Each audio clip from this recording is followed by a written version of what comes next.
देखिए बच्चों, आज मैं आप सभी को समाकलन पढ़ाऊंगा। तो समाकलन, जिसको इंग्लिश में कहते हैं इंटीग्रेशन।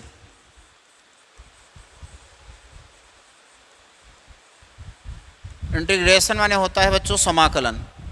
देखो समाकलन बच्चों होता क्या है।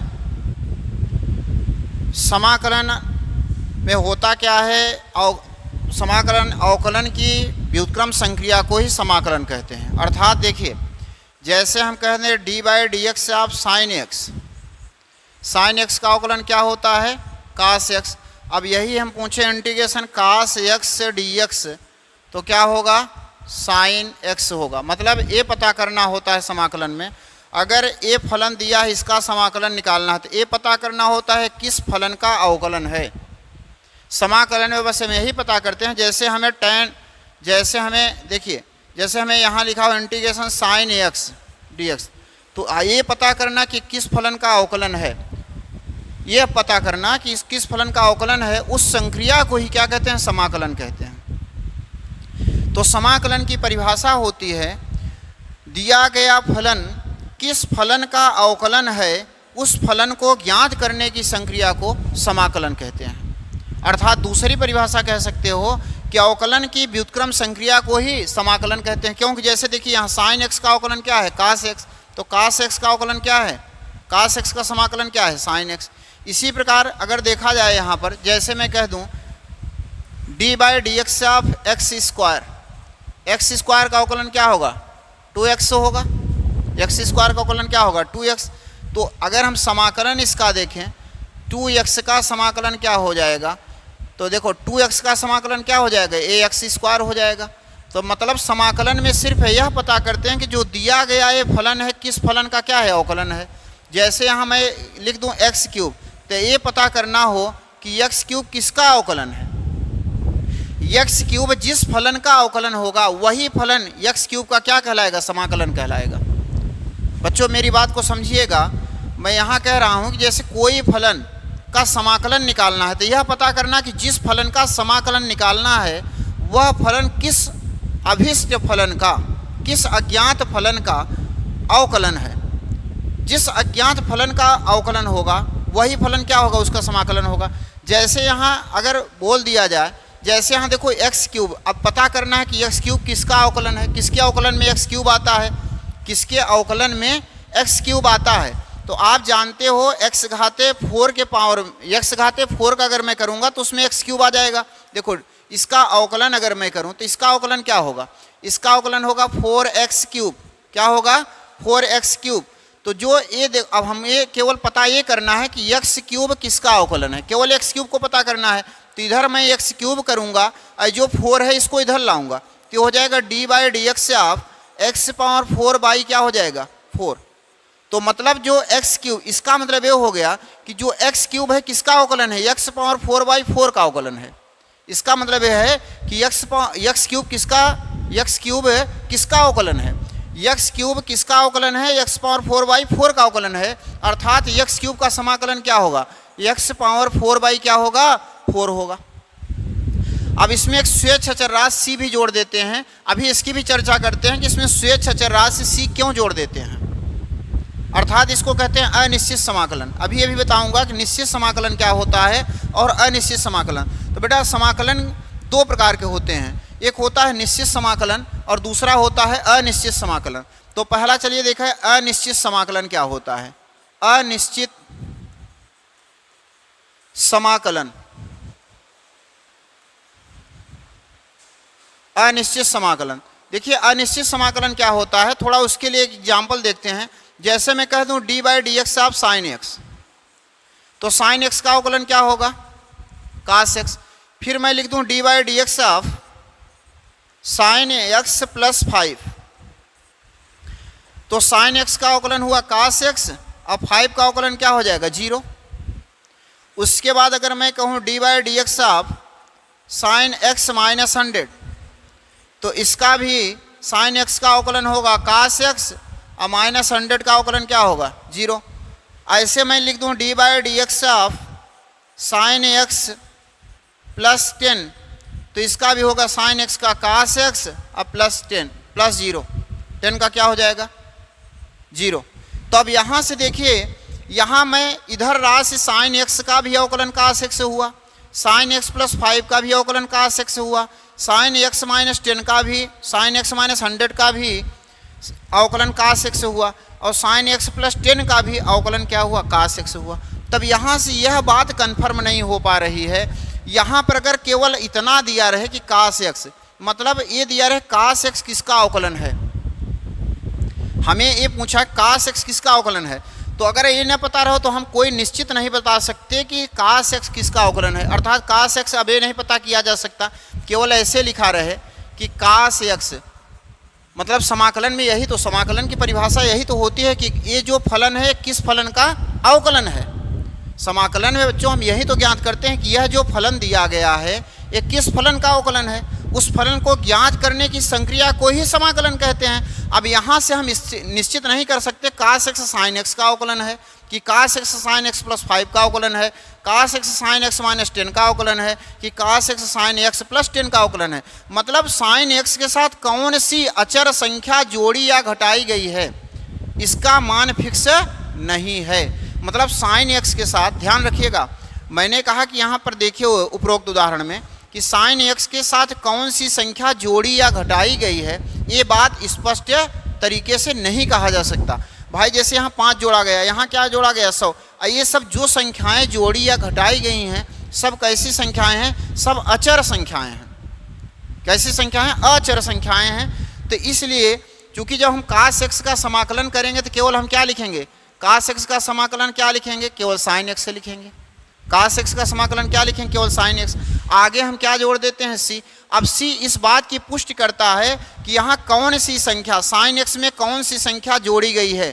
सी का मान यहाँ पर -5 भी, +5 भी हो सकता है, सी का मान -100 भी हो सकता है, यहाँ सी का मान 10 भी हो सकता है। मतलब सी का कोई निश्चित मान नहीं है। सी का कोई निश्चित मान न होने के कारण इस प्रकार के समाकलन को अनिश्चित समाकलन कहते हैं। सी का कोई निश्चित मान यहाँ पर न होने के कारण इसको क्या कहते हैं, अनिश्चित समाकलन कहते हैं। और जहाँ सी को हम लिखते हैं एक स्वेच्छ अचर राशि। कैसी राशि है, अचर, ये कभी चर राशि नहीं हो सकती। सी हमेशा क्या होता है, लिखते हैं सी क्या होता है, सी को क्या लिखते हैं, सी एक स्वेच्छ अचर राशि है, एक स्वेच्छ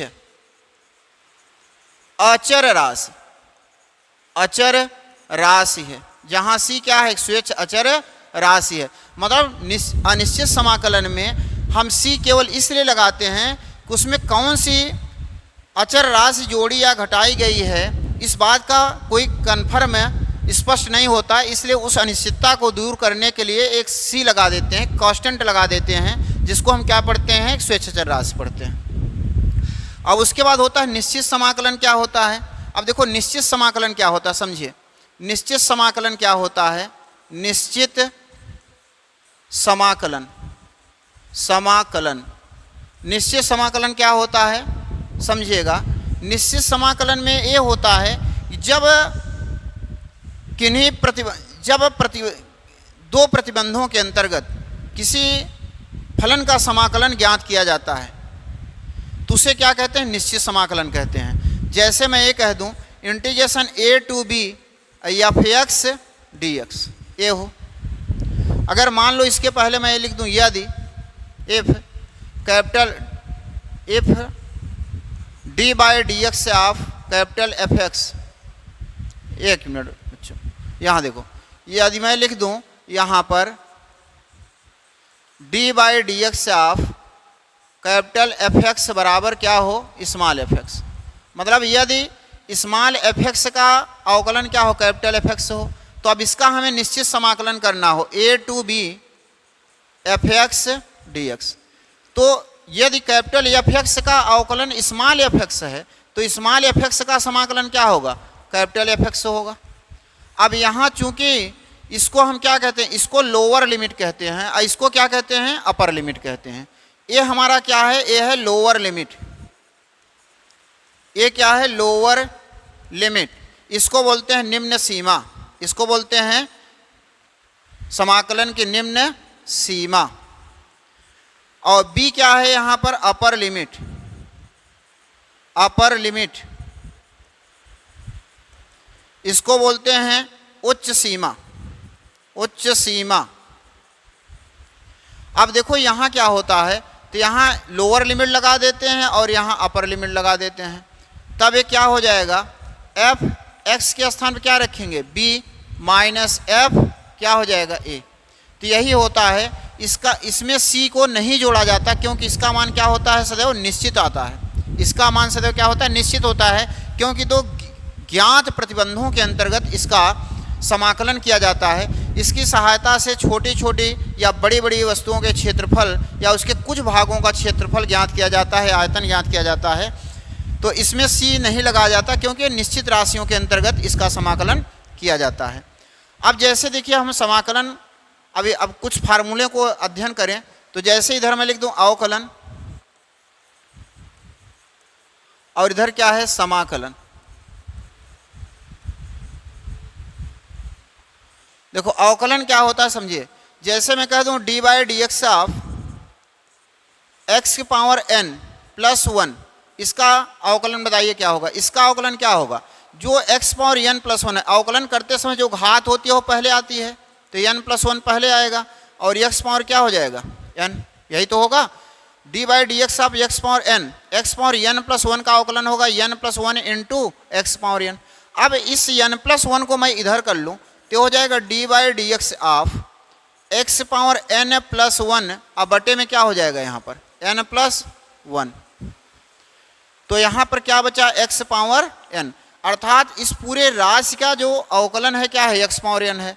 तो यहाँ से बात क्लियर हो गया कि एक्स पावर एन का जो समाकलन होगा वो क्या होगा, एक्स पावर एन प्लस 1 बटे एन प्लस 1 होगा। और इसके साथ साथ ये ध्यान रखना होता है कि एन का मान -1 नहीं होना चाहिए, एन का मान -1 नहीं होना चाहिए। अब आइए देखिए इस फार्मूले पर कुछ हम क्वेश्चन करके देखते हैं।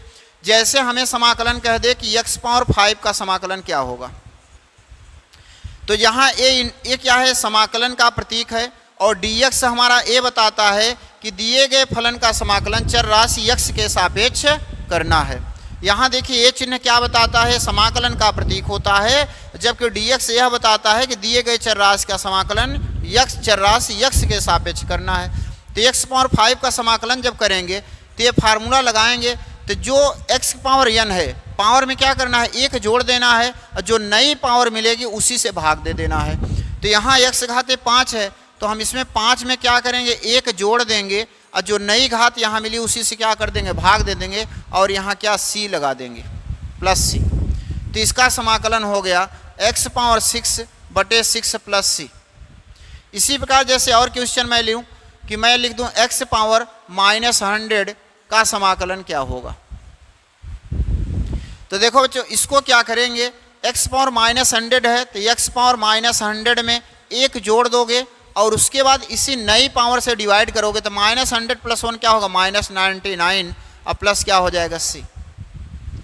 तो आप इसको और आगे करोगे तो ये लिख सकते हो -1/99 और यहाँ x की पावर क्या रहेगी, -99, नीचे आएगा x पावर 99 हो जाएगा प्लस c।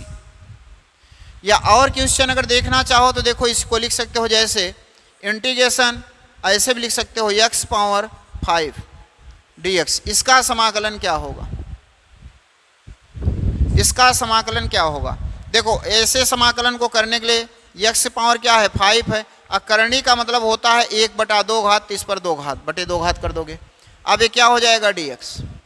अब इसका समाकलन क्या होगा, x पावर क्या है 5/2 है, तो 5/2 में +1 करेंगे, उसके बाद जो नई घात है इसी से डिवाइड कर देंगे, इसी से भाग देंगे, तो 2 × 2 + 5 कितना होगा 7 बटा क्या हो जाएगा 2। अब इसमें क्या करेंगे, c ऐड कर देंगे, बस यही हो गया। अगर इसको और व्यवस्थित लिखना चाहते हो तो आप ऐसे लिख सकते हो x पावर 7/2, यहाँ हो जाएगा 7/2 कहाँ जाएगा ऊपर और प्लस क्या हो जाएगा c। ऐसे बहुत सारे आप क्वेश्चन बना सकते हो अपने से भी। तो अब देखिए नेक्स्ट क्वेश्चन, जैसे अब देखो लेकिन यहीं पर अगर इसकी घात x पावर -1 हो गया तब यह रूल कार्य नहीं करेगा। यदि x पावर -1 का समाकलन लेना हो तब यह रूल कार्य नहीं करता है। क्यों नहीं करेगा, थोड़ा आप देख लो क्यों नहीं कार्य करेगा। क्योंकि जब ये ऐसा होगा तो हम इसका समाकलन क्या करेंगे, अगर इस रूल से हम करेंगे तो हो जाएगा x पावर -1 प्लस 1 बटे, अब -1 में 1 जोड़ेंगे क्या हो जाएगा 0, और जब भाग देंगे क्या हो जाएगा अनंत, जो कि क्या है रांग हो जाएगा, जो कि क्या हो जाएगा गलत, क्योंकि अपरिभाषित फलन बन जाएगा। तो ये क्या हो जाएगा गलत हो जाएगा।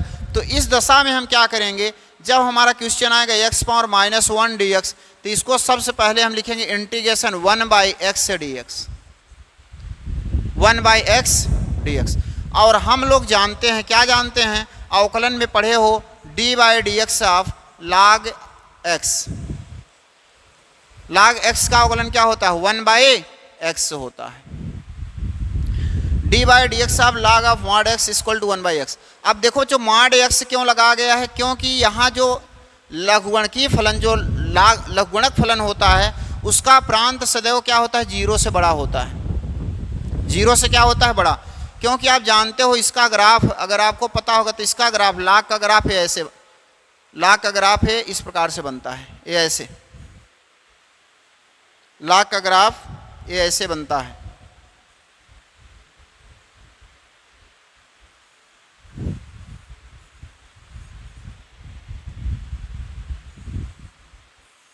ये log का ग्राफ। तो जब इसका ग्राफ है तो देखो x अक्ष पर जो वैल्यू है ये x अक्ष है, x अक्ष पर वैल्यू, एक ग्राफ क्या है x अक्ष पर 0 के क्या है दाहिने तरफ है। तो इसका प्रांत सदैव क्या होता है, जो x का मान होता है वो सदैव क्या होता है, वो 0 से क्या होता है, x का मान सदैव 0 से क्या होता है बड़ा होता है। इसलिए हम इसको क्या लिखते हैं, mod x से लिखते हैं। तो जब log ऑफ mod x का अवकलन 1/x है तो इसका समाकलन क्या होगा, log ऑफ mod x होगा, समाकलन की परिभाषा से, समाकलन की परिभाषा से। क्योंकि समाकलन की परिभाषा यही तो कहती है कि हम यह पता करते हैं कि जो दिया गया फलन है किस फलन का अवकलन है। तो 1/x किसका अवकलन है, 1/x चूंकि log ऑफ mod x का अवकलन है, अतः 1/x का समाकलन क्या होगा log ऑफ mod x होगा। उसके बाद आता है जैसे e की पावर x का समाकलन क्या होगा। तो देखो अब हम लोग जानते हैं कि d/dx ऑफ e की पावर x बराबर होता है e की पावर x। तो e की पावर x का अवकलन क्या होगा, जब e की पावर x का अवकलन e की पावर x है तो e की पावर x का समाकलन भी क्या होगा e की पावर x ही होगा। उसी प्रकार जैसे अब देखो यहाँ पर जैसे है d/dx of sin x, sin x का अवकलन क्या होता है cos x होता है। तो यहाँ देखिए तो इंटीग्रेशन cos x से dx, cos x का समाकलन क्या होगा sin x होगा। इसी प्रकार जैसे मैं कह दूँ d/dx ऑफ cos x, तो cos x का समाकलन होता है -sin x। तो sin x का समाकलन क्या होगा इंटीग्रेशन sin x से dx बराबर, अब देखो ये sin cos x का समाकलन -sin x है तो हमें केवल साइन का पता करना है। तो ये माइनस चिन्ह इधर आएगा, ये माइनस चिन्ह इधर आ जाएगा तो -cos x यहाँ हो जाएगा। या कहिए तो मैं इसको एक बार लिख दूँ d/dx ऑफ ये माइनस इधर जाएगा तो क्या हो जाएगा -cos x बराबर क्या हो जाएगा sin x। अर्थात -cos x का जो अवकलन होता है क्या होता है sin x। तो sin x का समाकलन क्या होगा -cos x होगा, क्या होगा -cos x। उसी प्रकार जैसे देखो d/dx ऑफ tan x का अवकलन होता है sec² x, tan x का अवकलन क्या होता है sec² x। तो यहाँ पर इंटीग्रेशन sec² x बराबर होगा क्या, sec² x का समाकलन क्या होगा, यही होगा tan x, क्या होगा tan x। सब में +c जोड़ना पड़ेगा, जहाँ c क्या होता है एक स्वेच्छ अचर राशि होता है। इसी प्रकार देखो जैसे यहाँ पर d/dx ऑफ cot x का अवकलन होता है -cosec² x, cot x का अवकलन होता है -cosec² x। तो बेटा यहाँ पर देखिए इंटीग्रेशन, अब देखो यहाँ पर ये माइनस चिन्ह को इधर लाएंगे तो इंटीग्रेशन cosec² x, dx बराबर होगा माइनस कॉट एक्स। इसी प्रकार यदि यहां पर चेक करना हो d by d x of sec x into tan x,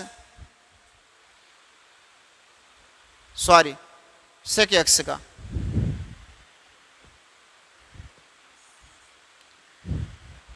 D by d x of sec x, तो सेक एक्स का अवकलन होता है sec x into tan x. Sec x का अवकलन क्या होता है? Sec x into tan x. तो यहाँ से समझ लीजिए किसका समाकलन sec x into tan x का होगा, sec x into tan x का समाकलन होगा सेक एक्स। क्योंकि अगर सेक एक्स का अवकलन sec x into tan x है तो sec x into tan x का समाकलन क्या होगा? सेक एक्स होगा। इसी प्रकार d by d x of cosec x है, तो कोसेक एक्स का अवकलन होता है minus cosec x into cot x. तो ये माइनस चिन्ह को इधर भेज, देखो अब समाकलन करते समय अगर इसका समाकलन आ जाए cosec x into cot x D x, तो जब कोसेक एक्स का अवकलन minus cosec x into cot x है तो यहाँ cosec x into cot x का समाकलन होगा, तो माइनस चिन्ह इस पक्ष में आ जाएगा, तो हो जाएगा माइनस कोसेक एक्स।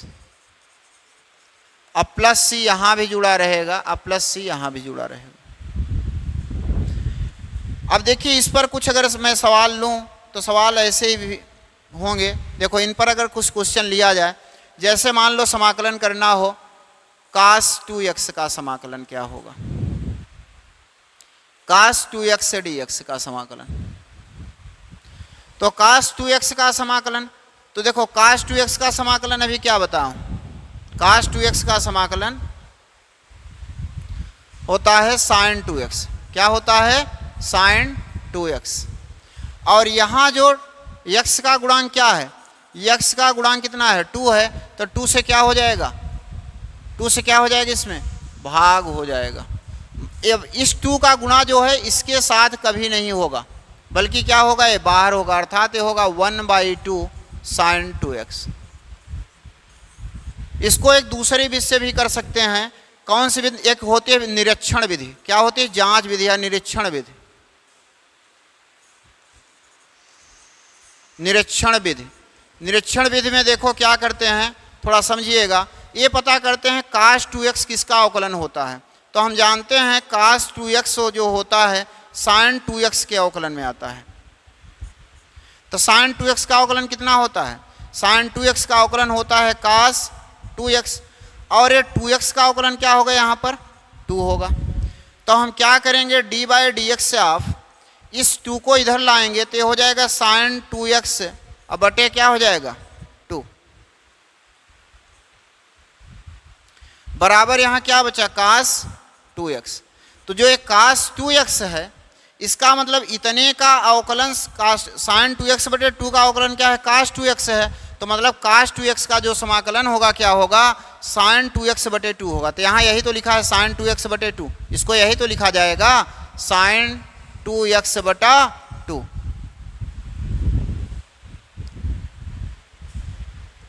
बस बच्चों आज के लिए इतना ही, बाकी कल की क्लास में।